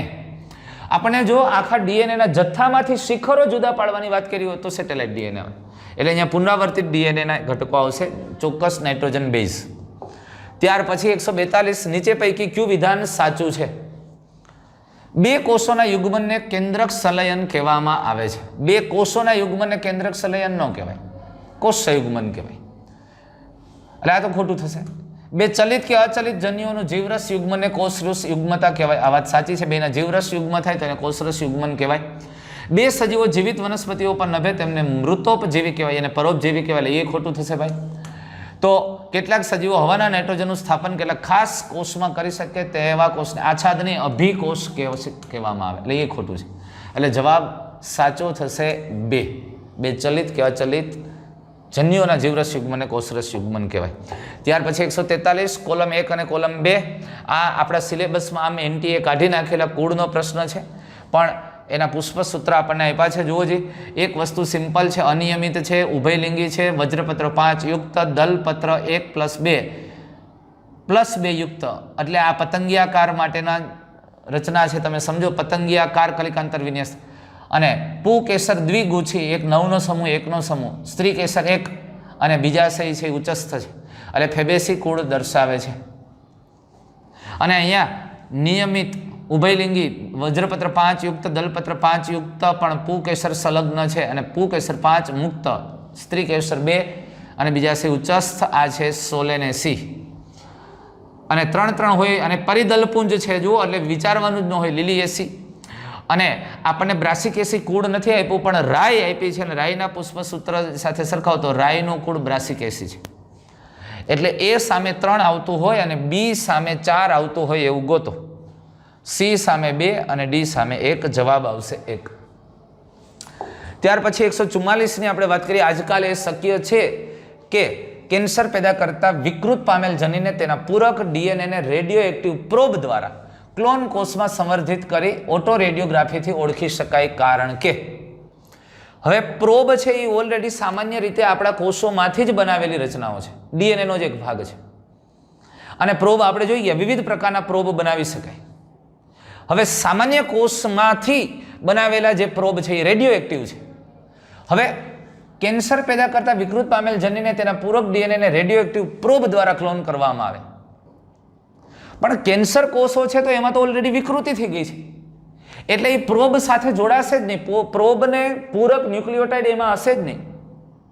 અને એટલે અહીંયા આપણે ઓપ્શન જોઈએ, શું પરિસ્થિતિ? ફોટોગ્રાફિક ફિલ્મમાં વિકૃતિ પામેલ જનીન થોડું ઘણું ઉપસી આવે નહીં થાય, કારણ કે રેડિયો એક્ટિવ પ્રોબ આ કેન્સર કોષના ડીએનએ સાથે જોડાશે નહીં, એટલે રેડિયોગ્રાફિક પ્લેટ ઉપર જોવા જ નહીં મળે. ફોટોગ્રાફિક ફિલ્મમાં વિકૃત પામેલ જનીન આખે આખું નહીં. પ્રોબને વિકૃત જનીન સાથે કોઈ પૂરકતા ન હોવાને લીધે તે વિકૃત પામેલ જનીનની ફોટોગ્રાફિક ફિલ્મમાં આવશે નહીં, આ જવાબ આવશે. અને પ્રોબની વિકૃત જનીન સાથેની પૂરકતા હોવાને લીધે તે જનીન ફોટોગ્રાફિક ફિલ્મમાં નહીં ઉપસી આવે. પૂરકતા હોય તો ઉપસી આવે, એટલે આ વાત ખોટી છે, એટલે જવાબ આવશે 3. 145માં આપણે જોઈએ તો નીચે પૈકી વિધાનોમાંથી કયું વિધાન ખોટું છે? એટીપી અને એનએડીપી H+H+ બંને અચક્રીય ફોટોફોસ્ફોરાયલેશનમાં સંશ્લેષિત થાય છે. સાચી વાત છે, અચક્રીય ફોટોફોસ્ફોરાયલેશનમાં 2 ઘટકો બને, એટલે આ સાચું છે વાક્ય. આપણે તો ખોટું ગોતવાનું છે, એટલે આ વાક્ય સાચું છે, જવાબ સાચો નથી. સ્ટ્રોમા લેમેલીમાં માત્ર PS1 હોય છે અને એનએડીપી રિડક્ટેજ હોતા નથી. સ્ટ્રોમા લેમેલીમાં માત્ર PS1 હોય છે અને એનએડીપી રિડક્ટેજ હોતા નથી, આ વાત સાચી છે. સ્ટ્રોમા લેમેલીમાં PS1 જ હોય છે. ગ્રેના લેમેલીમાં બંને PS1 અને PS2 બંને હોય છે, એ વાત સાચી છે. ગ્રેના લેમેલીમાં 2 હોય અને ચક્રીય ફોટોફોસ્ફોરાયલેશનમાં બંને આવે, PS1 અને PS2. ચક્રીય ફોટોફોસ્ફોરાયલેશનમાં એક જ આવે, PS1, PS2 ન આવે. એટલે આ વાક્ય ખોટું છે અને વાક્ય ખોટું છે, અને એટલે એ જવાબ સાચો છે. આપણે ખોટું ગોતવાનું છે. 146 નીચે પૈકી કયું વિધાન ખોટું છે? જારક શ્વસન દરમિયાન ઓક્સિજનનું કાર્ય અંતિમ તબક્કામાં રહેલું છે, આ વાક્ય સાચું છે. ETCમાં NADH+ નો 1 અણુ 2 એટીપી અણુ ઉત્પન્ન કરે અને FADH2 નો 1 અણુ 3 એટીપી અણુ ઉત્પન્ન કરે, આ ખોટું છે. એટીપીનું સંશ્લેષણ સંકુલ 5 દ્વારા થાય, યસ એટીપી જ ઉત્સેચક, આ વાક્ય સાચું છે. શ્વસનમાં ઓક્સિડેશન રિડક્શન પ્રતિક્રિયાઓમાં પ્રોટોન જોડાણ ઉત્પન્ન થાય, વાત સાચી છે. ખોટું ગોતવાનું છે, એટલે માટે જવાબ 2 આવશે, 2. હવે 147 લિસ્ટ 1 અને 2. પ્રોટીન સામે શું આવશે તમે સમજો? પેપ્ટાઇડ બંધ આવે ભાઈ. અસંતૃપ્ત ફેટી એસિડ કાર્બન કાર્બન વચ્ચે દ્વિબંધ હોઈ શકે. ન્યુક્લિક એસિડ એમાં ફોસ્ફોડાયસ્ટર બંધ હોય, અને પોલિસેકેરાઇડ ગ્લાયકોસિડિક બંધ હોય છે. એ સામે 4 હોય એવું ગોતો, આ 1 છે. બી સામે 1 હોય, સી સામે 2 હોય, એટલે જવાબ 1 આવશે. ત્યાર પછી 148 શું કોષ કેન્દ્રીયોમાં પ્રત્યાંકન પ્રક્રિયામાં આરએનએ પોલિમરેઝ 3 નો શું ભાગ છે? આરએનએ પોલિમરેઝ 3 પ્રત્યાંકન પ્રક્રિયામાં આરએનએ પોલિમરેઝ 3 નો શું ભાગ છે? તો જો રિબોઝોમલ આરએનએ નું સંશ્લેષણ આરએનએ પોલિમરેઝ 1 કરે છે. હિટ્રોન્યુક્લિયસ આરએનએ નું સંશ્લેષણ આરએનએ પોલિમરેઝ 2 કરે છે. TRNA 5S ribosomal RNA small nuclear RNA નું સંશ્લેષણ પોલિમરેઝ 3 કરે છે. એટલે આ આવશે 149. સાચી જોડ પસંદ કરો. સાચી જોડ. મોટા રંગવિહીન ખાલી કોષો જે ઘાસમાં અધિસ્તરમાં આવેલા હોય તે સહાયક કોષ. એ સહાયક કોષ નથી ભાઈ, વક્રરમ કોષ છે. આપણે ખબર ઓલા પર્ણને વળવા અને ખુલવા માટે જવાબદાર છે. અધિચ્છદીય પેશીમાં વચ્ચે વચ્ચે સમૂહ આવેલા હોય. એટલે આ ખોટું છે. દ્વિદળી પર્ણોમાં વાહિપુલ મોટા જાડી દિવાલવાળા કોષોથી ઘેરાયેલા હોય છે અને સંયુક્ત પેશીઓ કહેવાય. દ્વિદળી પર્ણોમાં વાહિપુલ મોટા અને જાડી દિવાલવાળા કોષોથી ઘેરાયેલા હોય. યાદ કરો, એની અંદર આ સંયુક્ત પેશીઓ ત્યાં ન આવે. એને આપણે પુલ કંચુક કોષો કહીએ છીએ. એટલે ખોટું છે. મજા કિરણોના એ કોષો જે એધાવલયનો એક ભાગ બને છે એને આંતરપુલીય એધા કહેવાય. સાચી વાત છે ભાઈ. અહીંયા તમે સમજી લ્યો, આ આપણે મધ્યરમવાળો ભાગ લઈએ અને આ વાહિપુલ લઈએ તો વાહિપુલની અંદર એધા હોય એને વાહી એધા કહીએ છીએ આપણે. અને અહીંયા આપણને ખબર છે આ મજા કિરણો હોય, આ મજા કિરણો મૃદુતક પેશીના બનેલા હોય અને એ મૃદુતક કોષોનું નિર્વિભેદન થઈને પાછી એધા બને એને આંતરપુલીય એધા કહેવાય. તો એ સાચું છે. મૃદુતક એ કોષો જે અધિસ્તરનું ભંગાણ કરી છાલમાં બહિર્ગોળ આકારની બને તેને મૃદુતકીય શિથિલોતક. મૃદુતક શિથિલોતક પેશી સામાન્ય રીતે પર્ણમાં આવેલી હોય, અહીંયા તો બાહ્યકની રચના કરતી પેશી હોય. એટલે એ પણ ખોટું છે. જવાબ આવશે 3. તો ત્યાર પછી નીચે પૈકી કયું કુળ જોડીઓના કેટલાક સભ્યોમાં પરાગરજો વિખેરાયા પછી મહિનાઓ સુધી તેમની જીવંત ક્ષમતા જાળવી રાખે છે? તો એમાં પોએસી અને રોજેસી. પોએસી નહીં આવે, રોજેસી આવશે, સોલેનેસી આવશે અને લેગ્યુમિનોસી આવશે. પણ અહીંયા રોજેસી પોએસી એટલે ન આવે, પોએસી નો આવે. અહીંયા પોએસી સોલેનેસી એટલે પોએસી છે એટલે નહીં આવે. અહીંયા પોએસી એટલે ન આવે. એક જ વધ્યું રોજેસી અને લેગ્યુમિનોસી. એટલે જવાબ 4 આવશે ભાઈ. હવે આપણે પ્રાણીશાસ્ત્રની વાત કરીએ છીએ. 50% ભાગ પૂરો થઈ ગયો. તો એમાં યાદી 1 અને યાદી 2 સાથે સરખાવો. વોલ્ટ્સ તમે જુઓ, આ સામાન્ય રીતે ગર્ભસ્થાપન અટકાવવા માટેની સાધન સામગ્રીની વાત છે. ગ્રીવા ટોપી તરીકે ઓળખાય, જે શુક્રકોષને ગર્ભાશયમાં જતા રોકે છે. એટલે અહીંયા આ વોલ્ટ્સનું કામ શુક્રકોષના ગ્રીવા મારફતે થતો પ્રવેશ રોકે. આયુડીએસ, આ આયુડીએસ એટલે જે આપણે કોપર ટી કહીએ છીએ તે, અને જે શુક્રકોષોનું ભક્ષણને પ્રેરે અથવા ફલન ક્રિયાને અટકાવે. વિવિધ પ્રકારના આયુડીએસ તમને ખબર, 3 જનરેશન. તો ગર્ભાશયમાં શુક્રકોષનું ભક્ષણ. પુરુષ નસબંધી શુક્રવાહિનીને બાંધી દેવી અથવા દૂર કરવી. સ્ત્રી નસબંધી અંડવાહિની અથવા ફેલોપિયન નલિકાને દૂર કરવી. એ સામે 1 હોય એવું એક જ છે. જવાબ 2. એટલે બી સામે 3, સી સામે 2 અને ડી સામે 4. ત્યાર પછી 152માં નીચેનામાંથી કયું વિધાન લીસા સ્નાયુની પ્રકૃતિને ખોટી રીતે રજૂ કરે છે? લીસા સ્નાયુ એટલે અરેખિત સ્નાયુ, અનૈચ્છિક સ્નાયુ આપણે કહી શકીએ. આ સ્નાયુમાં રેખિત પટ્ટા હોતા નથી, આ વાત સાચી છે. તે અનૈચ્છિક સ્નાયુઓ છે, એ વાત પણ સાચી છે. કોષો વચ્ચે સંચાર અધિબિંબ મારફતે થાય છે, એ ખોટું છે. એ સંચાર અધિબિંબ મારફતે થાય હૃદ સ્નાયુમાં, એટલે આ ખોટું છે. અને અયોગ્ય વાત આપણે એની કહેવાની છે. લીસા સ્નાયુની પ્રકૃતિને ખોટી રીતે રજૂ કરે છે આ. એટલે જવાબ 3 આવશે. આ સ્નાયુ રુધિર વાહિનીની દિવાલમાં આવેલા હોય, એ વાત પણ સાચી છે. હવે 153મો પ્રશ્ન જોઈએ. અંગિકાઓ કે જેનો સમાવેશ અંતપટલમય તંત્રમાં થાય છે. તો અંતકોષ રસજાળ, ગોલ્ગી કાય, લાઇસોજોમ અને રસધાની, આટલાનો સમાવેશ થાય. અહીંયા કણાપ સૂત્ર છે એટલે એ ન આવે. અંતકોષ રસજાળ, ગોલ્ગી કોમ્પ્લેક્સ, લાઇસોજોમ, રસધાની આવે. જવાબ સાચો છે. અહીંયા કણાપ સૂત્ર છે, ન આવે. અહીંયા કણાપ સૂત્ર છે, ન આવે. સરળતાથી ઓળખી શકાય. જવાબ 2 એક જ આવશે. ત્યાર પછી 154ની વાત. સક્કસ એન્ટેરિકસ કહેવામાં આવે. સક્કસ એન્ટેરિકસ આંત્રરસ, જે આંતરગ્રંથિઓમાંથી સ્ત્રાવ થાય, આંતરરસ.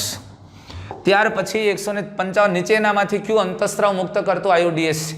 અંતસ્ત્રાવ મુક્ત કરતું, જો કોપર ટી, CU7, આ બધાય કોપર આયન મુક્ત કરતા આયુડીએસ છે. LNG20 છે, એ LNG20 અંતસ્ત્રાવ મુક્ત કરતું આયુડીએસ છે.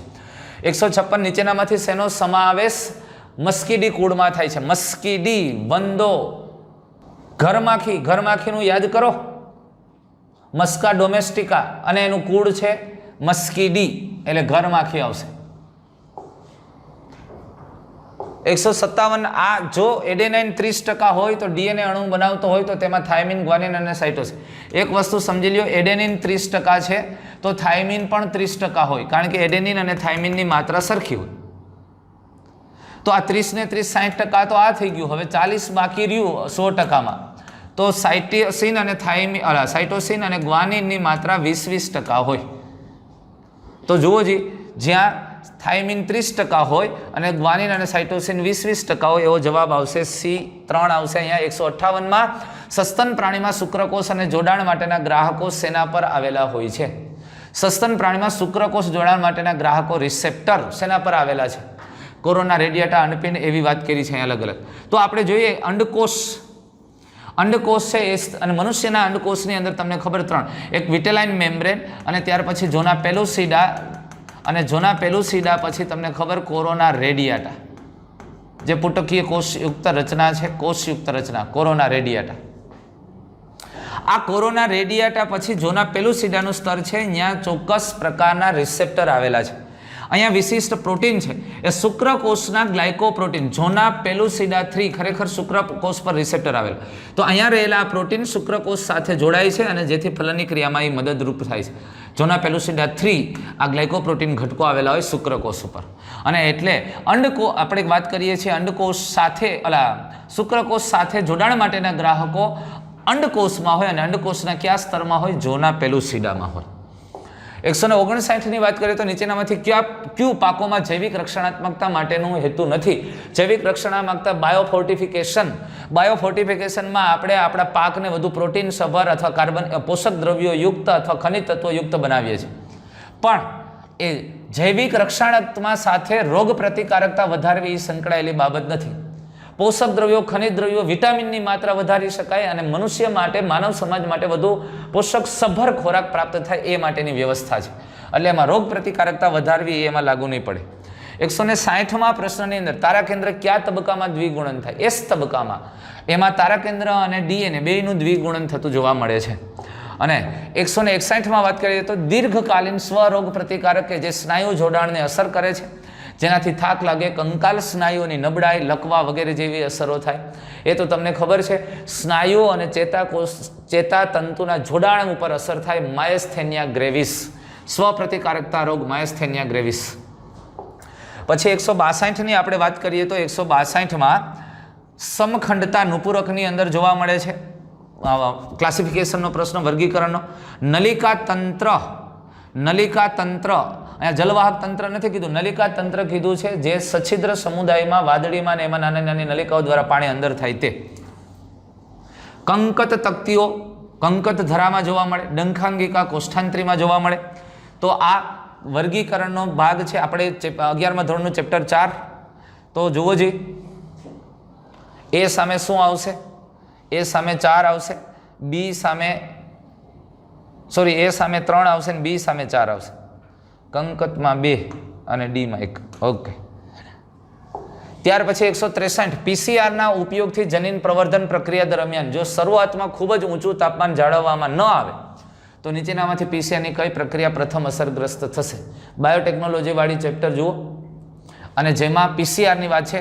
સૌથી પહેલો તબક્કો ખૂબ ઊંચું તાપમાન 90 થી 92 ડિગ્રી, ડીએનએની બંને શૃંખલાઓ ખુલ્લી થાય, વિનૈસર્ગીકરણ.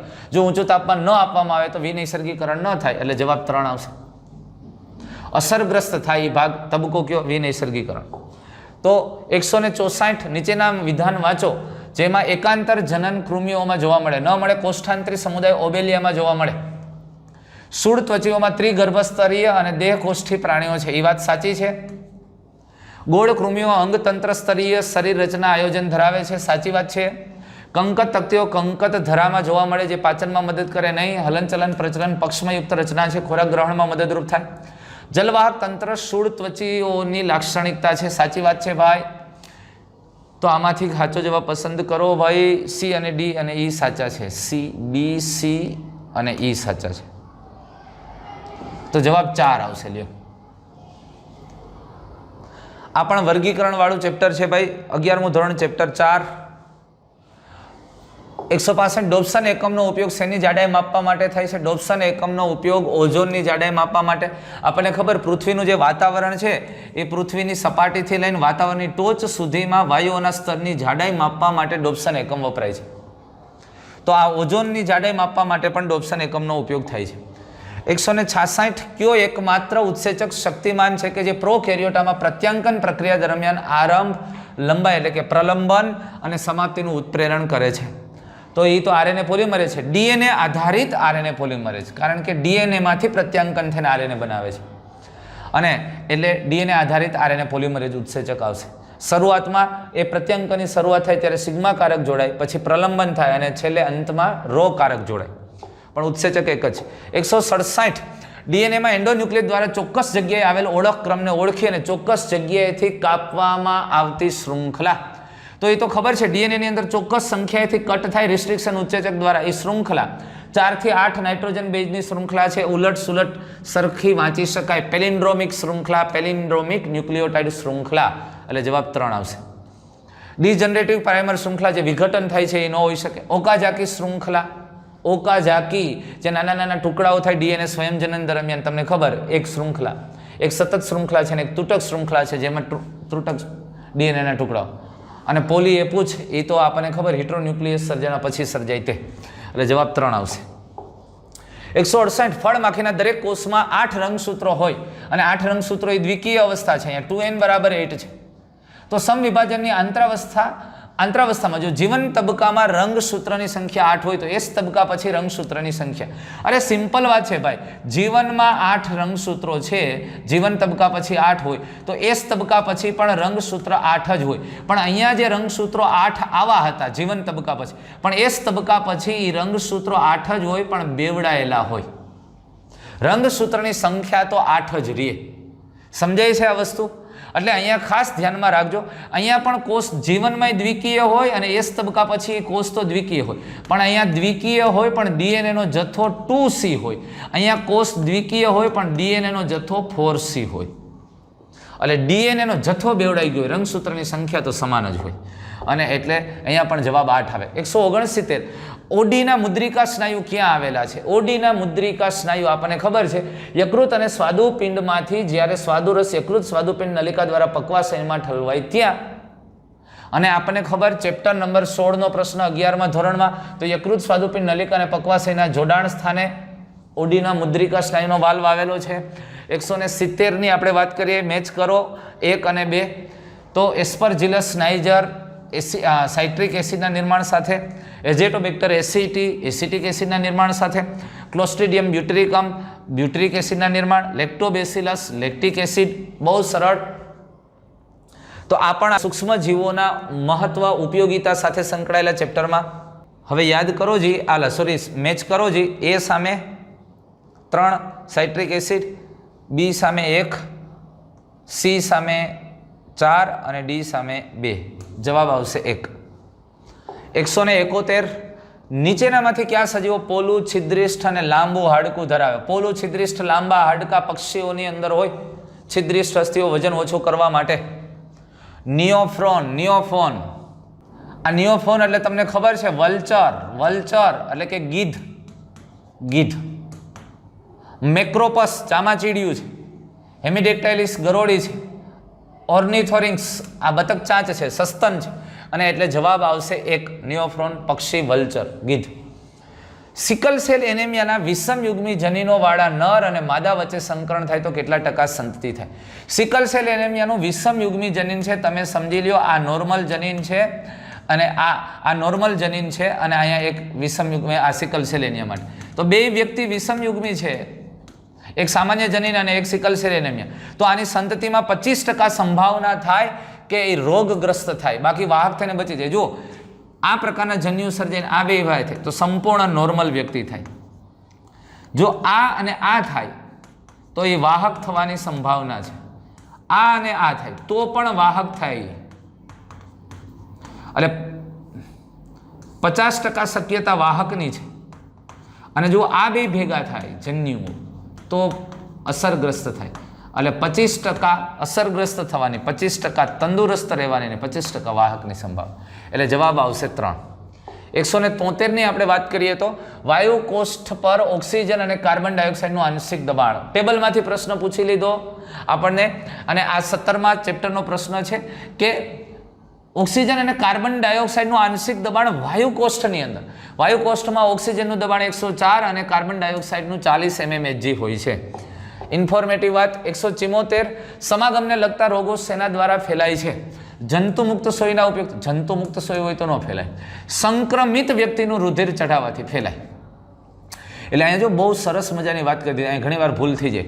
સંક્રમિત માતાથી ગર્ભસ્થ શિશુમાં થઈ શકે, ચુંબન કરવાથી ન થાય, વારસાગત હોય ન હોય.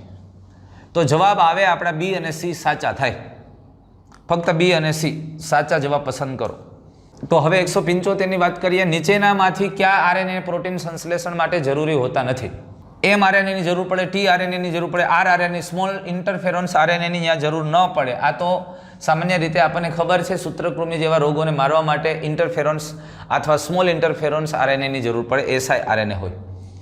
અને એ તો બે સામસામે પૂરક જોડાઈને ટુકડાઓમાં વિભાજિત થાય અને એને અટકાવવા માટે સંકળાયેલું, એટલે સ્મોલ ઇન્ટરફેરન્સ RNAની આવશ્યકતા નથી. વાયુકોષમાં ઓક્સી હિમોગ્લોબિન બનવા માટે અનુકૂળ સ્થિતિ પસંદ કરો. વાયુકોષમાં ઓક્સી હિમોગ્લોબિન, ઓક્સિજન સાથે હિમોગ્લોબિન જોડાય તો ઓક્સી હિમોગ્લોબિન મળે. જો ઓક્સિજનનું આંશિક દબાણ ઊંચું હોય એટલે એ લાગે. નીચો PCO2, એ વાત પણ યોગ્ય છે.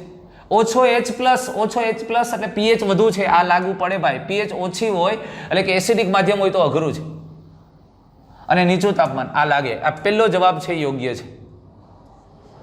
ઊંચો ઓક્સિજન દાબ, નીચું કાર્બન ડાયોક્સાઇડ દબાણ, ઓછા H+ એટલે કે વધુ pH અને નીચું તાપમાન, આ બાબતો સંકળાયેલી છે. અને એટલે એક જવાબ આવશે. 177ની વાત કરીએ, યાદી 1 અને 2. ફાઇસેલિયા કોષ્ઠાંતરી સમુદાય, ફિરંગી મનવાર. વળી પાછું જો આ વર્ગીકરણનો આવી ગયો પ્રશ્ન 3 થી 4, એટલે ઇન્ફોર્મેટિવ પ્રશ્ન વધારે છે.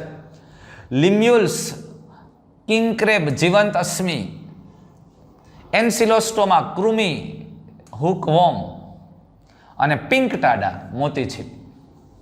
તો જુઓ જી, 1 સામે 2 આવતા હોય, 2 સામે 3, સી સામે 4. ફાઇસેલિયા, ફિરંગી મનવાર, એ સામે 2, બી સામે 3, સી સામે 4, આર્યુ. 3 જવાબ આવશે. 178, નિષ્ક્રિય ફાઇબ્રિનોજન્સ ફાઇબ્રિન રૂપાંતરણ થવા માટે કયો ઉત્સેચક જવાબદાર છે? નિષ્ક્રિય ફાઇબ્રોજનને ફાઇબ્રિનમાં ફેરવે, ફાઇબ્રિન તંતુમાં ફેરવે થ્રોમ્બિન, તો એમાં આવશે થ્રોમ્બિન. થ્રોમ્બોકાઇનેસ તો શરૂઆતમાં કામ આવશે, પ્રોથ્રોમ્બિનમાંથી થ્રોમ્બિન બનાવવા માટે. એ ત્યારે પહેલા તબક્કાની અંદર આ સ્ત્રાવ થતો ઘટક છે, નિર્માણ પામતો ઘટક છે. અને એપિનેફ્રિન, રેનિન તો એમાં સંકળાયેલા જ ન હોય, તો તમને સમજાવી વાત છે. 179, રોગોની અસરકારક સારવાર કરવા માટે તેનું વહેલું નિદાન અને તેની રોગદેહ ધર્મવિદ્યા સમજવી ખૂબ જ જરૂરી છે. નીચેનામાંથી કઈ આણ્વિક નિદાન પદ્ધતિ વહેલી જાણકારી માટેની? શરૂઆતમાં સૌથી પહેલાં જે થતી હોય તો એ છે એલિઝા ટેસ્ટ. કોઈપણ પ્રકારના રોગોના નિદાન માટે સરળતાથી અને સહેલું અને ઝડપથી નિદાન કરવા માટે, તો એમાં એલિઝા પદ્ધતિ છે, એનો વધુમાં વધુ ઉપયોગ થતો હોય છે. અને ટેક્સ્ટબુકની બેઠી લીટીઓ આપેલી છે. 180, ખોટી જોડ ઓળખો. આલ્કલોઇડ્સ કોડિન સાચી જોડ છે. લેક્ટિન્સ કોન્કેનેવેલિન એ, કોન્કેનેવેલિન એ આપણને ખબર છે, આ એવું દ્વિતીય ચયાપચય ઘટક છે કે જે પ્રતિકારકતામાં વધારો કરવા માટે, ખાસ કરીને લસિકા કોષોને સક્રિય કરવા માટે. ટોક્સિનમાં એબ્રિન અને રેસિન, બે ટોક્સિન હોય. આ ડ્રગ્સમાં રિસિન નહીં આવે ભાઈ, આ રિસિન છે એ ટોક્સિક દ્રવ્ય છે, ખાસ કરીને રિબોઝોમ સાથે સંકળાયેલું નુકસાનકારક દ્રવ્ય છે. અને એટલે rRNA એના સંશ્લેષણને અટકાવે છે, અને એટલે એ ખૂબ જ ઝેરી ઘટક તરીકે ઓળખાય છે. ટોક્સિન અને રિસિન પણ એ ટોક્સિક દ્રવ્ય છે, ડ્રગ્સમાં નહીં આવે, અને એટલે આ જોડ ખોટી થશે. ચોથી.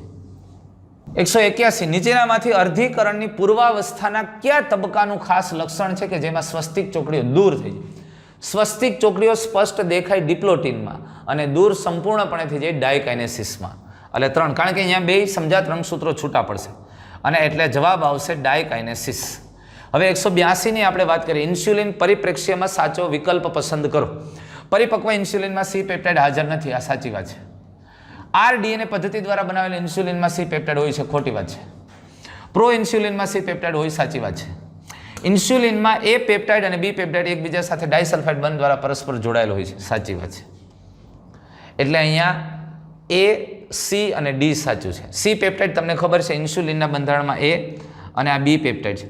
અહીંથી એક વધારાનું પ્રોટીન ભાગ એની સાથે જોડાયેલો હોય જેને સી પેપ્ટાઇડ કહે છે. આ પ્રો ઇન્સ્યુલિનમાં હોય પણ પુખ્ત ઇન્સ્યુલિનમાં ન હોય. એટલે એ, સી અને ડી આટલા સાચા છે. યસ, ત્રીજો જવાબ આવશે 183. એબી રુધિર જૂથવાળી વ્યક્તિને સર્વદાતા તરીકે ઓળખવામાં આવે છે કારણ કે, હવે એને સર્વદાતા કીધું છે અહીંયા, વાસ્તવમાં અહીંયા સર્વગ્રાહી આવે. એનું ઇંગ્લિશ જુઓ તો એ રેસિપિયન્ટ જ કીધું છે, સર્વગ્રાહી છે. એ આપણા પેપરમાં મિસ્ટેક છે, ગુજરાતી કરવામાં મિસ્ટેક છે. પણ આરબીસીની સપાટી પર એન્ટીજન એ અને એન્ટીજન બી ગેરહાજર હોય. અરે ભાઈ હોય, આના એન્ટીજન એ અને બી હાજર હોય એટલે આ ખોટું છે. સર્વગ્રાહી રુધિરરસમાં એન્ટીજન એ અને એન્ટીજન એ અને એન્ટીજન બી ગેરહાજર, આ ખોટું છે. રુધિરરસની અંદર એન્ટીબોડી હાજર હોય. આરબીસી પર એન્ટીબોડી એ ખોટું છે. આરબીસી પર એન્ટીજન હોય. રુધિરરસમાં એન્ટીબોડી એ અને એન્ટીબોડી બી ગેરહાજર હોય છે, એ વાત સાચી છે અને એટલે એ સર્વગ્રાહી છે. એટલે આ ગુજરાતીમાં ભૂલ છે, ઇંગ્લિશમાં સાચું લખેલું છે એટલે અહીંયા જોવું પડે એવું છે.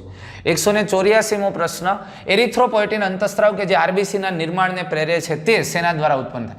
એરિથ્રોપોએટિન અંતસ્ત્રાવ આપણા મૂત્રપિંડમાંથી પણ સર્જાય છે અને અહીંયા તમને ખબર જસ્ટા ગ્લોમેરુલર એપરેટસના કોષો, અને આ ખાસ કરીને દૂરસ્થવર્તી ગૂંચળામય ભાગ અને એની સાથે જે તંતુમય સંયોજક પેશી છે અને એ તંતુમય સંયોજક પેશીના કોષો દ્વારા આ ઇરિથ્રોપોએટિનનો સ્ત્રાવ થાય છે. એટલે મૂત્રપિંડના જસ્ટા ગ્લોમેરુલર કોષો દ્વારા એ સર્જાય છે, આ અંગ ભાગ દ્વારા સર્જાય છે. ત્યાર પછી 185, નીચેનામાંથી કઈ લાક્ષણિકતા વંદાના સંદર્ભમાં સાચી નથી? મધ્યાંત્ર અને પશ્ચાંત્રના જોડાણ સ્થાને જઠરી અધ્યાંત્રોની રિંગ. ભાઈ અગ્રાંત્ર અને મધ્યાંત્રના જોડાણ સ્થાને હોય, પશ્ચાંત્ર અને મધ્યાંત્રના નહીં, એટલે એ ખોટું છે. અધો જેવા મુખાંગો દ્વારા ઘેરાયેલ ગુહામાં આવેલ હોય છે. અધો જેવા મુખાંગો દ્વારા ઘેરાયેલ ગુહામાં આવેલ હોય છે, એ વાત સાચી છે. માદામાં 7 થી 9મું અધો કવચ ભેગા મળી જનન કોથળીની રચના કરે છે. નર અને માદા બંનેમાં 10મો ઉદરીય ખંડ એક જોડ પૂંછસૂળ ધરાવે. સાચી નથી કીધું છે આપણને. અચ્છા, તો આ સાચું છે, આ સાચું છે, સાચું નથી આ છે. એટલે એક જવાબ આવશે. ઓકે, જવાબ એક આવશે. આ સાચું છે, આ સાચું છે. 7, 8 અને 9મું અધો કવચ ભેગા મળીને જનન કોથળીની રચના થાય. 10મા ઉદરી ખંડમાં પૂંછ સૂળ બેયમાં હોય પણ પૂંછ કંટિકા ખાલી નરમાં જ હોય છે. પણ આ સાચું નથી એટલે એક જવાબ આવશે. 186 વિભાગ બી, એમાં આપણે હવે 15 પ્રશ્નો છે એની વાત કરીએ છીએ. એડિનોસાઇન ડી એમિનેઝની ઉણપ શેમાં પરિણમે છે? એડિનોસાઇન ડી એમિનેઝની ઉણપ રોગ પ્રતિકારક તંત્રની ખરાબી અથવા ખોટ. અહીંયા લસિકા કોષો જ સરખા નથી બનતા, એનું પરિપક્વની ક્રિયાઓ નહીં થઈ શકે, લસિકા કોષોનું નિર્માણ નથી થતું, એટલે ઉપાર્જિત પ્રતિકારકતાની ખામી, એટલે રોગ પ્રતિકારક તંત્રમાં ખરાબી, એટલે જવાબ એક આવશે. 187ની વાત કરીએ, નીચેનામાંથી ક્યુ મલ્ટિપલ ઓવ્યુલેશન એમ્બ્રિયો ટ્રાન્સફર પદ્ધતિનું પગથિયું નથી? ગાયને એલએચ જેવા અંતઃસ્ત્રાવની સારવાર આપવામાં આવે જેથી વધુ અંડસર્જન થાય? નહીં, એફએસએચની સારવાર આપવામાં આવે. એફએસએચ ફોલિકલ સ્ટિમ્યુલેટિંગ હોર્મોન, તો વધારે પડતી અંડપુટિકાઓ સર્જાય અને એમાંથી અંડકોષોનું નિર્માણ થાય. એટલે આ યોગ્ય નથી, એટલે જવાબ એક આવશે. ગાય એક સમયે 6 થી 8 અંડકોષો આપે છે. ગાયને કૃત્રિમ વીર્યસેચન દ્વારા ફલિત કરાય અને 8 થી 32 કોષ તબક્કા વખતે ભાડુતી માતામાં સ્થળાંતર. બધા વાક્યો સાચા છે અને આ એક ખોટું છે ને એટલે ખોટું કહેવાનું છે. પગથિયું યોગ્ય નથી એટલે 1. 188માં યાદી 1 અને 2, અનુકૂલિત પ્રસરણ, ડાર્વિન ફ્રિન્ચ. અનુકૂલિત પ્રસરણ, ડાર્વિન ફ્રિન્ચ. કેન્દ્રાભિસારી ઉદ્વિકાસ, પતંગિયાનું પાંખ અને પક્ષીની પાંખ, જે આપણે કહીએ છીએ કાર્યસદ સંગો છે, કાર્ય સરખું છે, રચના જુદી છે, એ કેન્દ્રાભિસારી ઉદ્વિકાસ. અપસારી ઉદ્વિકાસ, રચના સદસંગો, મનુષ્ય અને વેલના અગ્રઉપંગ. માનવ પ્રેરિત ઉદ્વિકાસ, તૃણનાશક અને કીટનાશક જેવા છંટકાવ કરીએ અને એની પ્રતિરોધક જાતોનો વિકાસ થવો તે. તો ઉદ્વિકાસવાળા ચેપ્ટરના ભાગ છે આ ચેપ્ટર 7, 12મું ધોરણ. તો એમાં એ સામે તમે સમજો 4 હોય, બી સામે 3 હોય અને સી સામે 2 હોય અને ડી સામે 1 હોય એવું. એટલે જવાબ 1 આવશે ભાઈ, જવાબ 1. 189માં જોઈએ તો નીચેનામાંથી ક્યુ વિધાન હિસ્ટોન માટે ખોટું છે? હિસ્ટોન આયોજિત થઈ 8 અણુઓનું એકમ બનાવે છે. આ વાત સાચી છે ભાઈ, બનાવે. એને રંગસૂત્રના નિર્માણ વખતે. હિસ્ટોનના પીએચ થોડો એનો બેઝિક હોય એટલે તેને હિસ્ટોન પ્રોટીન કહેવાય. હિસ્ટોન એમિનો એસિડ લાઇસિન અને આર્જિનિનથી સમૃદ્ધ છે, સાચું છે. હિસ્ટોન સાઇડ ચેઇનમાં ધન વીજભારિત હોય, એ સાચી છે. એ ધન વીજભારિત છે કારણ કે એમાં લાઇસિન અને આર્જિનિન જેવા એમિનો એસિડ છે ને એની આર શૃંખલામાં ધન વીજભાર હોય એટલે એ ધન વીજભારિત. એટલે ખોટું વિધાન છે બી, એનો પીએચ એસિડિક હોય તે. 190 પ્રસૂતિ પછીના તબક્કામાં નીચેનામાંથી ક્યુ રિલેક્સિન અંતઃસ્ત્રાવનો સ્ત્રાવ કરે? રિલેક્સિન અંતઃસ્ત્રાવનો સ્ત્રાવ અંડપિંડમાંથી થાય અને કોર્પસ લ્યુટિયમમાંથી થાય. કારણ કોર્પસ લ્યુટિયમ છે હવે પ્રોજેસ્ટેરોનનો સ્ત્રાવ બંધ કરે છે અને આ રિલેક્સિન જેવા અંતઃસ્ત્રાવનો સ્ત્રાવ કરે છે અને પ્રસૂતિની ક્રિયાને સરળ બનાવે છે. એટલે 2 જવાબ આવશે. તો જોઈએ 191 લિપિડ સંદર્ભમાં નિવેદનો નીચે મુજબ છે. ફક્ત એક બંધ ધરાવતા લિપિડને અસંતૃપ્ત ફેટી એસિડ કહે છે. ખોટું પડશે આ વાક્ય, કારણ કે ફક્ત એક જ બંધ ધરાવતા હોય એવા ફેટી એસિડને, એટલે ફક્ત એક એટલે એક બંધ, કાર્બન કાર્બન વચ્ચે સિંગલ બોન્ડ હોય એવા ફેટી એસિડને સંતૃપ્ત ફેટી એસિડ કહેવાય, અસંતૃપ્ત ન કહેવાય. લેસિથિન ફોસ્ફોલિપિડ છે, સાચી વાત છે. ટ્રાયહાઇડ્રોક્સી પ્રોપેન ગ્લિસરોલ છે, સાચી વાત છે. અને એનું બંધારણ તો આપણને ખબર છે. અને ટ્રાયહાઇડ્રોક્સી પ્રોપેન CH2OH અને CH2OH ટ્રાયહાઇડ્રોક્સી પ્રોપેન, એટલે એ સાચું છે. જો પામિટિક એસિડમાં કાર્બોક્સિલ કાર્બન સાથે 20 કાર્બન અણુ એટલે કુલ 16 હોય, આ ખોટું છે. અને એરેકિડોનિક એસિડમાં 16 કાર્બન અણુ હોય છે, એમાં 20 હોય છે, એટલે આ પણ ખોટું છે. તો આપણે સાચા જવાબ પસંદ કરવાના છે. તેમાં બી અને સી બે સાચા છે. આમાંથી સાચો જવાબ પસંદ કરો જે વિકલ્પો સાચા હોય. તો બી અને સી, ફક્ત બી અને સી, એ ખોટું છે, ડી ખોટું ને ઈ ખોટું છે, એટલે 3 જવાબ આવશે.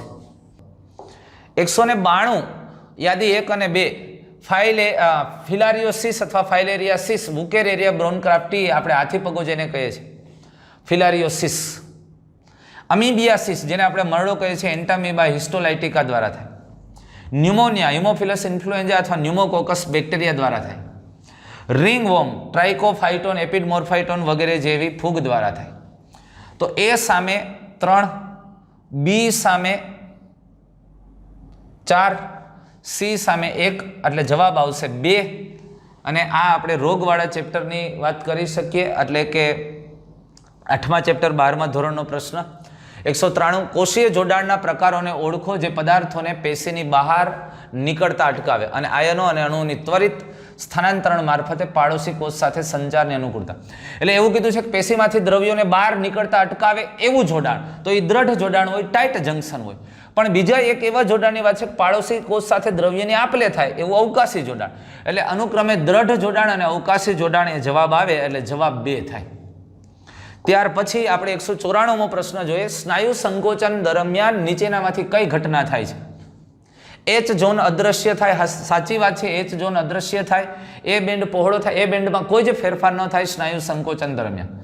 ટી બેન્ડની પહોળાઈ ઘટે છે. ટી અથવા તો અહીંયા આઈ બેન્ડ હશે, આઈ બેન્ડ હોય, અહીંયા ટી ને આઈ હોય. અહીંયા આપણે અત્યારે મારી પ્રિન્ટમાં મિસ્ટેક છે, આઈ બેન્ડની પહોળાઈ ઘટે છે, સાચી વાત છે, ઘટે. માયોસિન એટીપીનું જળ વિભાજન કરી એડીપી અને ફોસ્ફેટ મુક્ત કરે છે, એ પણ સાચી વાત છે. એક્ટિન સાથે જોડાયેલ ઝેડ લાઇન અંદર તરફ ખેંચાય છે, હા ખેંચાય છે, આ પણ સાચી વાત છે.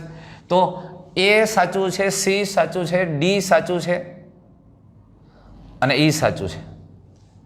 એ, સી, ડી અને ઈ, ફક્ત 1, જવાબ 1 આવશે. ત્યાર પછી 195 નીચેના વિધાનો અળસિયાના મુખાગ્ર અંગેના છે. મુખાગ્ર, મુખનો અગ્રભાગ. તો પહેલું વાક્ય કીધું છે કે તે મુખ આવરણ બનાવે છે, એટલે આમ તમે જુઓ તો ફરતું આવરણ ન બનાવે પણ મુખની ઉપર છાજલી જેવો ભાગ બનાવે છે, એટલે આવરિત તો કરે જ. આપણે એની વાત કરીએ તો આ પ્રકારે હોય છે. આ મુખાગ્ર, પછી અહીંયા જે ભાગ હોય એને આપણે પરિતુંડ કહીએ છીએ, પહેલો જે આવો ભાગ હોય છે, અને પછી અહીંથી આ બધા ખંડો શરૂ થાય ને. તો આ એનું મુખ છે. હવે આ મુખનો આ જે ભાગ આપણને દેખાય છે, આ મુખ, અને મુખની ઉપર આ છાજલી જેવો પ્રવર્ત, એ મુખાગ્ર. એટલે મુખાગ્ર, મુખની ઉપર છાજલી જેવો પ્રવર્ત અથવા તો એ આવરણ બનાવે છે, એટલે એ સાચું થશે. તેની મદદથી તે માટીને છીણીને પાતળી તિરાડ પાડી આગળ વધે, એ વાત સાચી છે. એ માટીને છીણી અને અંદર દાખલ થવા માટે આ મુખાગ્ર મહત્વનો ભાગ ભજવે છે, એ વાક્ય પણ સાચું છે. તે એક સંવેદી અંગ છે અથવા તો સંવેદી રચના છે, એ વાત સાચી છે. તે પ્રથમ શરીરખંડ છે, એ વાત ખોટી છે. એ પ્રથમ શરીરખંડ નહીં આવે, એટલે આ ખોટું છે. એટલે જવાબની અંદર A, B અને C સાચા. નીચેના વિકલ્પોમાંથી સાચો જવાબ પસંદ કરો. ક્યાં મુખાગ્ર માટે ક્યાં સાચા છે? તો એમાં A, B, C સાચા છે, D ખોટું છે, એટલે જવાબ A આવશે. 196. નિવેદન એ ખૂબ જ ઊંચાઈ પર રહેલ માણસને ઊંચાઈને લગતી બીમારી અનુભવે, જેમ કે શ્વાસ લેવામાં તકલીફ અને હૃદયના ધબકારામાં તકલીફ થાય. સાચી વાત. ઊંચાઈ પર નીચા વાતાવરણના દબાણને કારણે શરીરને જરૂરી ઓક્સિજન મળતો નથી. એ સમજૂતી છે ભાઈ, એવું એટલે આવું થાય છે, ઊંચાઈ ઉપર બીમારી થાય છે. એટલે કારણ આર વિધાન એ અથવા નિવેદન એની સમજૂતી છે, એટલે ત્યાં જવાબ 1 આવશે. 197. મનુષ્યમાં બાળકના જન્મ સમયે નીચેનામાંથી કયું અગત્યનું નથી? અહીંયા ખરેખર એ ઇંગ્લિશમાં પ્રશ્ન જોશો તો એવું કીધું છે કે મનુષ્યમાં બાળકના જન્મ અથવા પ્રસૂતિ સમયે શરૂઆતમાં કયું અગત્યનું નથી? પ્રસૂતિ સમયે એના શરૂઆતમાં કયું અગત્યનું નથી એવું સ્પષ્ટ કરેલું છે ઇંગ્લિશમાં, પણ ગુજરાતીમાં થોડી મિસ્ટેક છે ને એટલે અહીંયા એવું કીધું ઇસ્ટ્રોજન અને પ્રોજેસ્ટેરોનના રેશિયામાં વધારો. જ્યારે પ્રસૂતિ થાય છે એ દરમિયાન પ્રોજેસ્ટેરોન ઘટે છે ને ઇસ્ટ્રોજન વધે છે, એટલે એનો ગુણોત્તર વધે. એટલે એ વાત તો થાય, આ સાચું છે. અગત્યનું નથી, આ અગત્યનું છે. ઓક્સિટોસિન મુક્ત થવું એ પણ અગત્યનું છે, કારણ કે ગર્ભાશયના સ્નાયુનું સંકોચન. પોસ્ટાગ્લાન્ડિનનું સંશ્લેષણ એ પણ અગત્યનું છે. જે તે વિસ્તારમાં પોસ્ટાગ્લાન્ડિનનો સ્ત્રાવ થાય છે, જે ગર્ભાશય મુખને ઓપન કરવા માટે ઉપયોગી છે અને સ્નાયુ સંકોચનની પ્રક્રિયાને પ્રેરવા માટે જરૂરી છે, અને એટલે એ સાચું છે. પ્રોલેક્ટિનનું મુક્ત થવું. પ્રોલેક્ટિન છે એ પ્રોલેક્ટિન સ્તન ગ્રંથિમાં દૂધના સંશ્લેષણ સાથે સંકળાયેલ છે, અને એટલા માટે એ અગત્યનું નથી ને, એટલે જવાબ 4 આવશે. 198. યાદી 1 અને 2. એલનનો નિયમ તમને ખબર છે કે ઠંડા પ્રદેશોની અંદર એના ઉપાંગો કાન છે એ નાના હોય અને શરીરનો ભાગ મોટો હોય છે ઉષ્માની જાળવણી માટે. ધ્રુવીય સીલ. દેહ ધાર્મિક અનુકૂલન. Kangaroo rate. એટલે પાણી ચયાપચયની પ્રક્રિયાઓ દ્વારા પાણી મેળવી લે છે, એ ક્યારે પાણી પીવાની જરૂર રહેતી નથી એને. લિપિડના ઓક્સિડેશનથી એ પાણીને પ્રાપ્ત કરી લે છે. વર્તુણકના અનુકૂલન. રણની ગરોળી. રેતીની અંદર વિજય વધુ તાપ જોવા મળે છે અથવા તો વધુ સૂર્યપ્રકાશની હાજરીમાં પાણીના વ્યયને અટકાવે છે. જૈવ રાસાયણિક અનુકૂલન. ઊંડાણમાં સમુદ્ર મત્સ્ય આ દબાણને સહન કરે, અને ટેક્સ્ટ બુકની અંદર બહુ સ્પષ્ટ કીધું છે કે આવા જૈવ રાસાયણિક અનુકૂલનો ધરાવતા સજીવો. તો A સામે 4, B સામે 1, C સામે 2 અને D સામે 3, એટલે જવાબ આવશે 3. 199. યાદી 1 અને 2. સ્કંધાસ્થિ, ત્રિકોણાકાર, ચપટા અસ્થિઓ. ખોપરી. હવે જો સ્કંધાસ્થિ ચપટું અસ્થિ છે ને ખોપરીના ચપટા અસ્થિઓ છે, પછી ખોપરીની અંદર તંતુમય સાંધો હોય ને એના અસ્થિ ચપટાઈ છે, તો હવે ચપટા અસ્થિ આપેલા ને તંતુમય સાંધો આપણે મેચ કરવું પડશે. ઉરોસ્થિ પણ ચપટા અસ્થિ હોય તો આમાં પણ ઉરોસ્થિમાં તંતુમય સાંધો નહીં આવે, એટલે તો ખોપરીને તંતુમય સાંધામાં લઈ લ્યો, ઉરોસ્થિ ચપટા અસ્થિમાં આવે, કરોડ સ્તંભ કાસ્થિમય સાંધો. તો જવાબ એવો મેચ કરો. સ્કંધાસ્થિ સામે એટલે A સામે 4 આવતું હોય, B સામે 3 આવતું હોય અને C સામે 2. 4 જવાબ આવશે અને D સામે 1. ત્યાર પછી 200. એમાં સંકેત AUG મિથિયોનિન અને ફિનાઇલ એલેનિન માટેનો સંકેત છે. AUG મિથિયોનિન માટે છે પણ ફિનાઇલ એલેનિન માટે ન હોય, એટલે આ ખોટું છે. પછી વિધાન 2. AAA અને AAG એ બંને સંકેત એમિનો એસિડ લાઇસિન માટેના છે. લાઇસિન માટેના છે એ વાત સાચી છે, એ બંને લાઇસિનનું સંકેતન કરે છે. તો અહીંયા થશે એવું વિધાન 1 ખોટું અને વિધાન 2 સાચું. તો ઓપ્શન ગોતો એવું વિધાન 1 ખોટું હોય અને 2 સાચું હોય એવું. વિધાન 1 ખોટું અને વિધાન 2 સાચું છે, તો જવાબ આવશે 4. વિધાન 1 ખોટું છે પરંતુ વિધાન 2 સાચું છે. તો દોસ્તો અહીંયા આમ આપણે 200 પ્રશ્ન છે એ સોલ્વ કર્યા છે, અને ફરી પાછા આપણે મળતા રહીશું, કંઈક આવા પેપર સોલ્વ કરતા રહીશું. Thank you. Good bye.